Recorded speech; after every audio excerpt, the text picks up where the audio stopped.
¿Cómo se aprenden 11 idiomas y medio?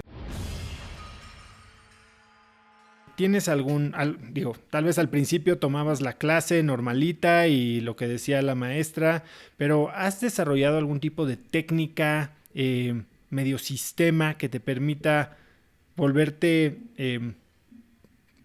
pues más hábil con un idioma, aun cuando todavía no lo dominas? O sea, más hábil, digamos, conversacionalmente. A ver, al final de mi cuaderno, del idioma que estudié, desde que estudiaba alemán, que esto fue por ahí de 2005, me eché un mes muy intenso, como de 6 horas diarias, y ya después me fui a vivir a Múnich, año y medio. Desde que estudiaba alemán, agarré el hábito de que en las últimas páginas del cuaderno anoto las palabras imprescindibles, las que me tengo que aprender. Más allá de que voy anotando en el otro orden, pues cómo se conjuga y los pronombres y los adjetivos, etcétera, ¿no? Pero esas últimas palabras son las saca de apuros, adjetivos esenciales. Antes de saber decir o conjugar un verbo en pasado, presente, futuro y variantes, porque hay idiomas que tienen conjugaciones que no sé ni explicar en español, o declinaciones, peor en alemán, en ruso, en griego. Antes de eso, hay palabras muy relevantes para mí, como decir antes, ahora, después, ya, todavía. Porque si estas 5 tú las mezclas con el verbo, aunque el verbo lo conjugues mal, te entendieron. Así que terminas hablando como Tarzán, pero te entienden. Me acuerdo en Berlín, en la Copa del Mundo 2006, que tuve el honor inmenso de trabajar ahí con Juan Villoro, el gran escritor, que además había sido agregado cultural de México en la embajada en Alemania, en Berlín. Me acuerdo perfecto que Juan de repente me decía, es que no puedo creer por qué de repente te entienden mejor a ti que a mí, y todo lo dices mal, pero riéndonos. Es que sí, hablando como Tarzán, pero desinhibidamente, sin miedo al ridículo, entendiendo que siempre un local, oso, siempre un local valora más que hables mal su idioma a que no lo intentes. Y le echan ganas y te sonríen, generas una empatía, consigues permisos de grabación, consigues entrevistas. Siempre el local valora mucho eso.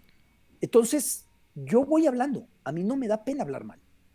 Trato de no ponerme la telaraña de pensar demasiado cómo ordenar la oración. Ahora con el japonés, de repente me detiene mucho eso, que estoy queriéndolo perfeccionar y voy demasiado lento porque estoy diciendo, a ver, ¿cómo voy a colocar esta palabra? ¿En qué orden preciso debe de ir?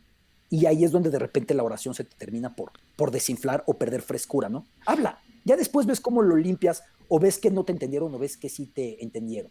Sí, hace poco estaba escuchando también una conferencia de alguien que enseña a hablar idiomas y justo recomienda lo que tú estás diciendo, ¿no? Tal vez si usas el verbo en infinitivo y entonces nada más lo metes, es gramaticalmente correcto, tal vez no es nativa la manera de hablar, pero te vas a dar a entender mucho mejor que si llegas hablando un idioma que no hablan o, como lo has dicho, queriendo que se adapten a ti, ¿no?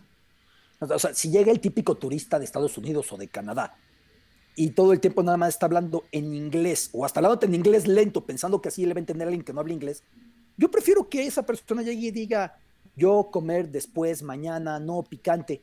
Creo que se valora mucho más, ¿no? Yo de hecho, en Japón al principio, preguntaba constantemente cuando vivía en Japón, esto para el Mundial 2002, que ahí vivía en Tokio, ya hace casi 20 años, imagínate. Yo en ese momento me la pasaba al principio diciendo speak English y los japoneses decían que no. Después dije, a ver, ¿y si les pregunto, Eigo Hanase Masuka? O sea, hablas inglés, pero dicho en japonés, cambia. Y repetí esto diciendo milate anglica en griego, que es lo mismo, hablas inglés, pero en griego. Y la respuesta cambia mucho, ¿eh? Es otra apertura, es otra empatía. Es esa primera impresión. Sí, y es el abrir puertas. Y el que llega como periodista a un lugar ajeno, lo primero que tiene que hacer es romper esa puerta, adaptarse, quitar ese obstáculo.